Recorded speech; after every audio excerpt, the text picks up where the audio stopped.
So I'll speak a few words in Russian. Мы очень рады видеть здесь профессора Бернда Вебера. Бернд является руководителем Центра экономики и нейробиологии в Бонне. Бернд по образованию медик, но переключился в новую интереснейшую область под названием нейроэкономика. Как вы знаете, в нашем университете есть единственный в России центр нейроэкономики, это нейробиология принятия решений. И Бернд известен своими публикациями в ведущих журналах. Вы найдете работы Бернда и в журнале Nature Neuroscience, PNS, Science и так далее, и так далее. Это один из ведущих современных нейроэкономистов. Мы сегодня пригласили Бернда еще и с интересной целью. Это не только классический нейробиолог и нейроэкономист, человек, изучающий, как наш мозг принимает экономические решения в том числе. У Бернда есть серьезный интерес в прикладных исследованиях, связанных с маркетингом. И сегодня часть из, по крайней мере, доклада будет посвящена тому, как люди выбирают, делают выбор, в том числе в магазине, и как на них влияют различные маркетинговые технологии. Мы увидим с вами, что современная нейробиология говорит нам о принятии решений, как мы с вами принимаем решения. So now we'll switch to English. We're really happy to see you here. And this is an opportunity to get some insights into decision-making mechanisms from neuroscience. And I'm really, really happy to give this stage to the leading neuroeconomist, Bernd Weber.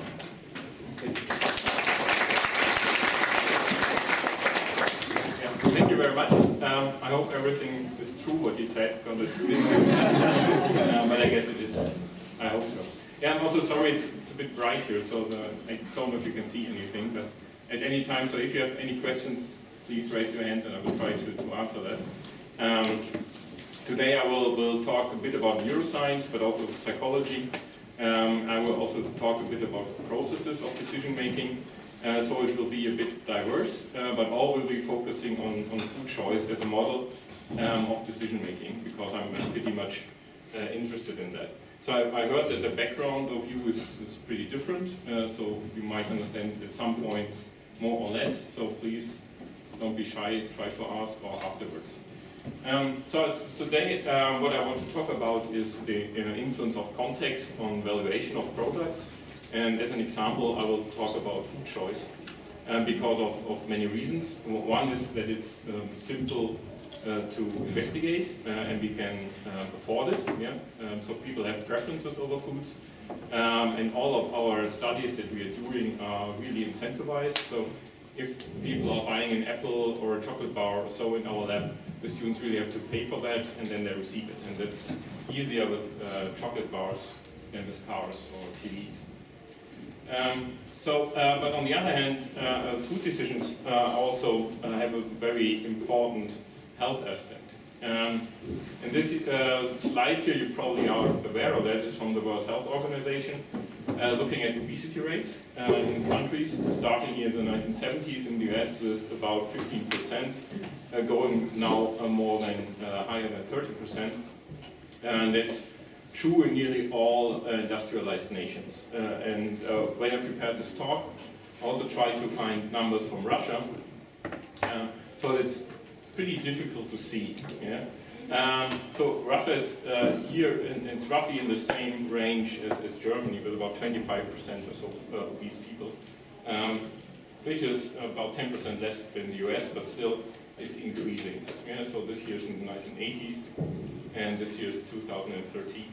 And you can look at the data here at this website. It's pretty nice to illustrate. So this is something that you probably know, that this is a problem in nearly all countries who have high calorie food easily and cheaply available. What you might perhaps not so as much is that people trying to do something about it by trying to restricting their caloric intake. And this is from a consumer survey from the US. Looking at asking people, do you in some way try to restrict your calorie intake? Are you on some kind of diet? More than half of the people say that they are on some kind of diet, trying to restricting their calorie intake. But as you saw from the last slide, they are not very successful in doing so. Okay? So it doesn't help, and we now understand a lot of why that is the case. And I try to approach this now from a decision-making point of view, but also trying to integrate biology in that, because our body makes it difficult for us actually to do so. And so there's nice reviews on that, looking at food intake from very different angles, yeah, from a homeostasis point of view, also of the body. There are many signals coming from out of our body, from our fatty tissues, from our liver, from our gut, from our intestines, but also from our muscles. And all of them are signaling some stuff to our brain, and influencing here our decision-making circuitry. But in the end, of course, it's a decision that we make. It's a decision that we are in somewhat eating a certain food product. It's not forced on us. So in the end, it all comes down to what we are deciding to put into our system. But a lot of these signals here, and I will come to that a bit later, because we understand this now pretty well, especially when you're on a diet, they're fighting against this diet. Yeah? So they're trying to make you eat more sugar and trying to make you eat more fat. Yeah? And this is why it's very difficult for people to actually stay on these diets. Yeah? And so there are some pharmacological manipulations interested now in using this knowledge here to help us make it easier for our brain to decide for more healthy items. But what I'm trying to talk about today is now more about this decision at the time point when we make this decision to decide for or against a certain food, and how we can influence this decision by perhaps manipulating the valuation. So in the end, what we're using a lot are these very simple choices. Yeah? So choices between two different options. Yeah? And in this example here, this girl has to make this decision between this apple and here this chocolate bar. Yeah? And the problem is that when we look in the brain, and this has been shown now lots and lots of times, yeah, there's this circuitry, decision circuitry in our brain. And here, and I make this a bit simple now, yeah? But there are parts of the brain, like this part here, which is called the ventromedial prefrontal cortex, which is a valuation region, yeah, which kind of signals how much a certain item is worth to us. And the problem is that when you're looking at these different items, yeah, the chocolate bar receives a higher activity in this part than the apple. Yeah? So our brain prefers or gets more hedonic value, more reward from high caloric items. And there are a lot of evolutionary reasons for that, which you can easily think of. For most of our evolution, it was very important to have a motivation to eat high caloric food. While it was not available as much. But nowadays, since you can easily go to the next store and buy for pretty cheap money high caloric food, then it's not as good that you want to eat it as much. So when we are talking about these value-based decisions, that is decisions which are related to certain valuation of products or objects, one study by Bernd did that in a pretty nice way. This is already now nearly 10 years old. And what they did also with junk foods in Antonio Raniel's group at Caltech is that people come to the lab while they were hungry. Yeah, they had to fast for a couple of hours so that they were hungry. And then in a functional MRI scanner, they had to bid for certain items. So they had to state how much they were willing to pay for chocolate bars and salty snacks, so junk foods. Yeah.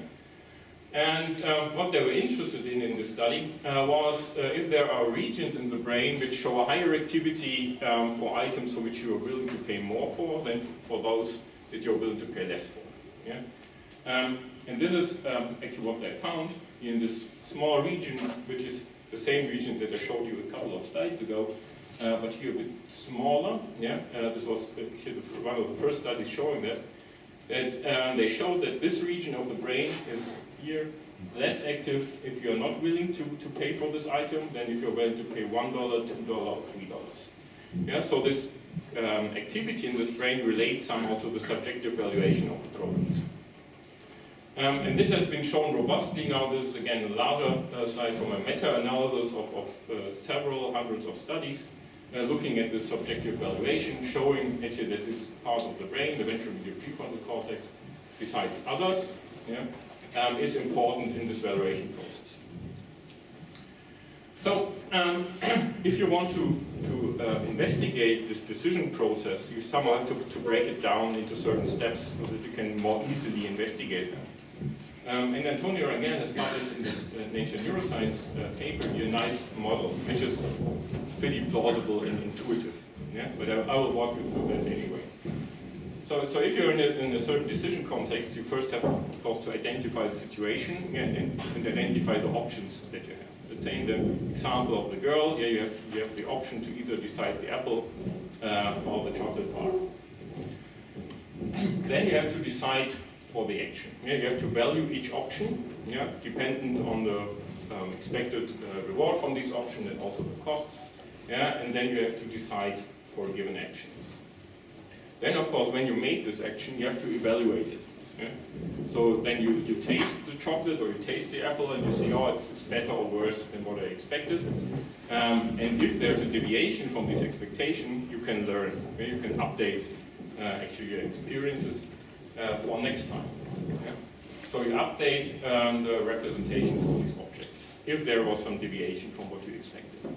But a special case now for food products in contrast to shoes or TVs is that they also may change your internal states. You're not, if you consumed it, you're probably not as hungry anymore. You've got some nutrients which also update your internal hormonal states.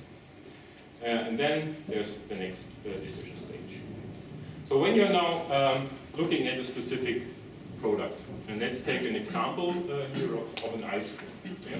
So there's an ice cream, and this, of course, on the one hand it's simple, it's an ice cream, but on the other hand, this ice cream also has many, many attributes. Yeah? So it has some inherent attributes, yeah? Like the sweetness, the water content, fat content, calorie content, something that the consumer or you know something about, or at least things that you know something about. Yeah?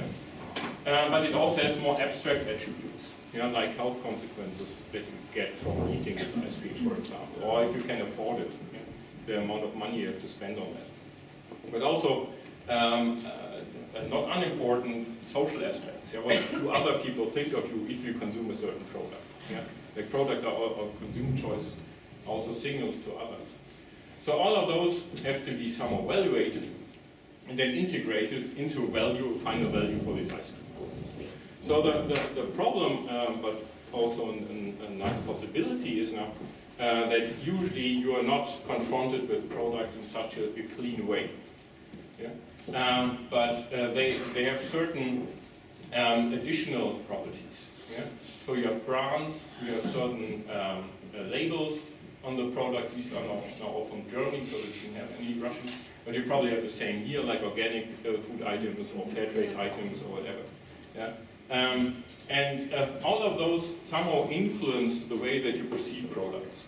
Yeah? And that you're willing to pay more or less for them, even if they are perhaps identical. Yeah?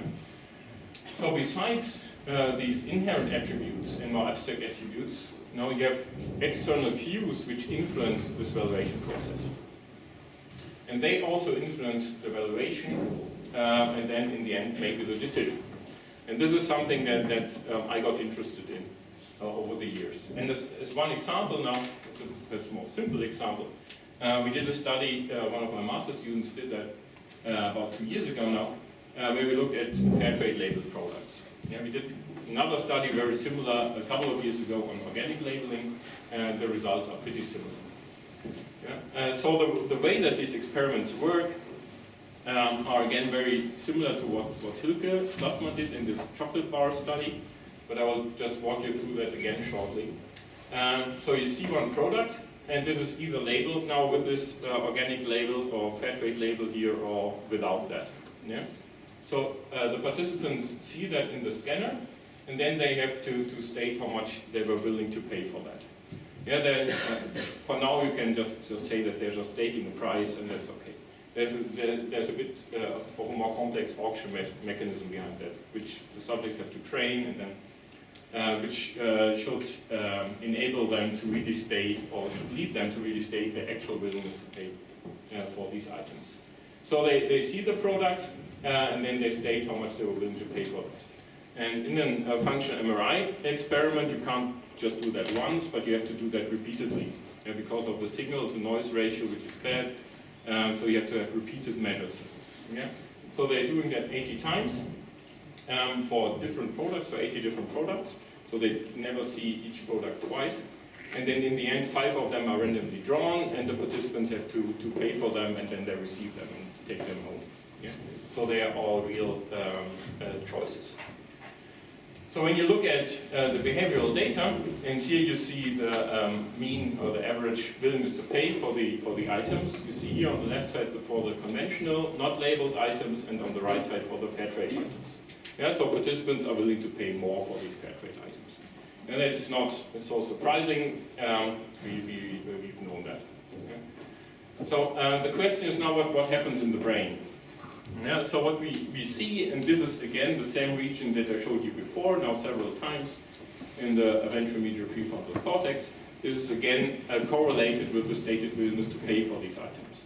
Yeah, so this is higher for items that the participants are willing to pay more for. And when we now look at the difference in brain activation between those items that were labeled with the fair trade logo and contrast that to the items that were not labeled with that, we see an activity in another part of this valuation system, which is called the ventral striatum, yeah? Which is more active for these fair trade than for these non-fair trade items.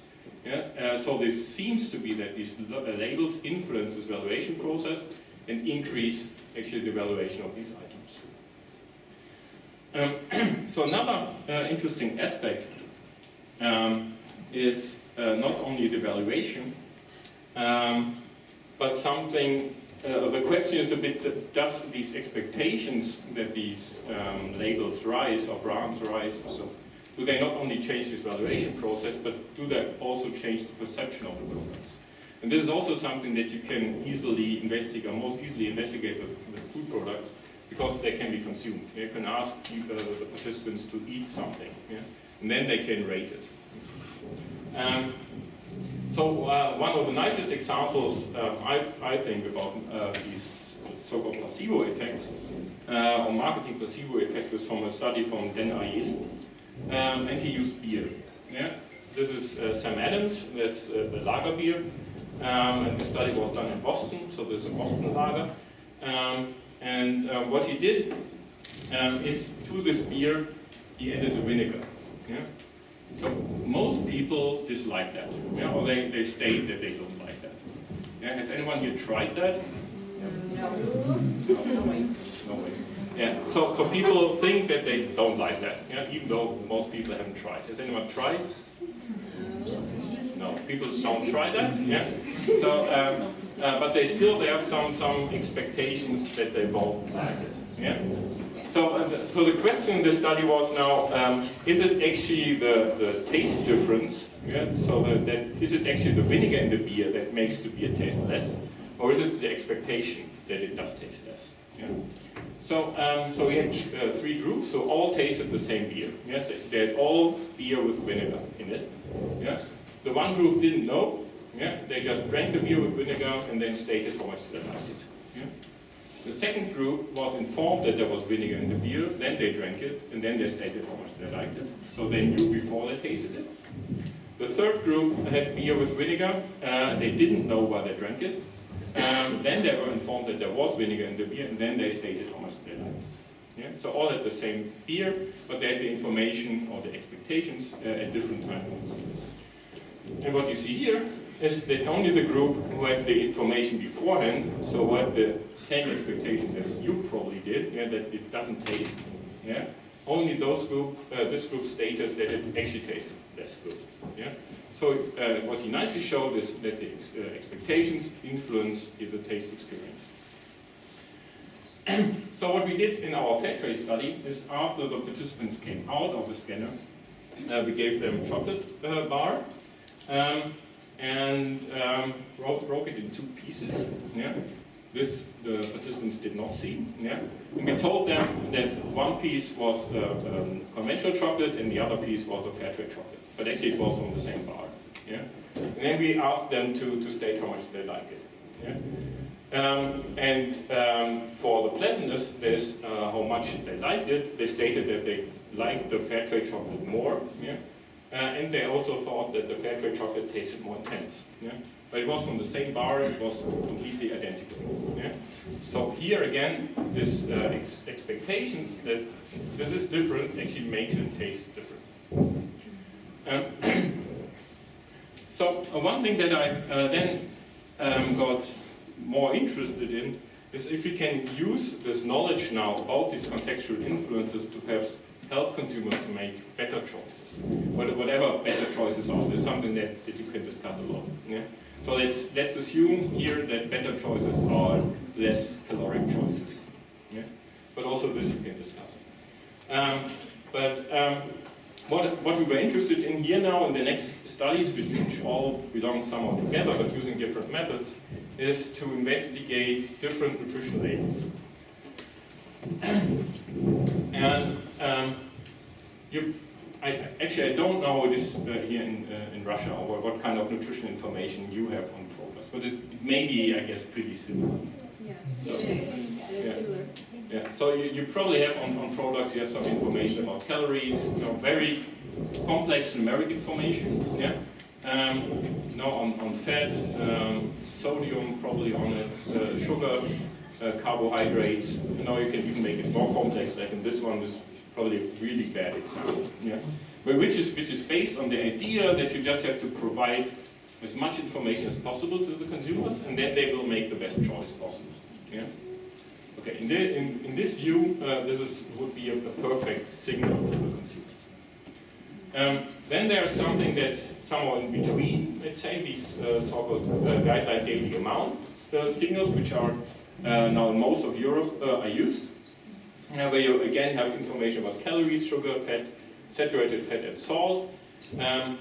But the vendor, there's a company who sells them, can decide the size of the portion, so they can do that whatever they like. Yeah? So there's again a numeric information. And then there are these very salient signals, like these traffic light signals, which just tells the consumers this is something that you can eat as much as you want of, or this is something that you should eat not as much of. Yeah? So a very simple signal.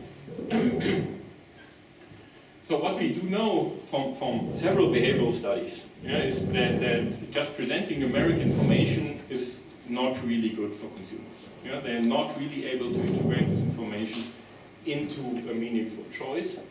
And what I already told you, that these energy dense foods are easily available and cheap. Yeah?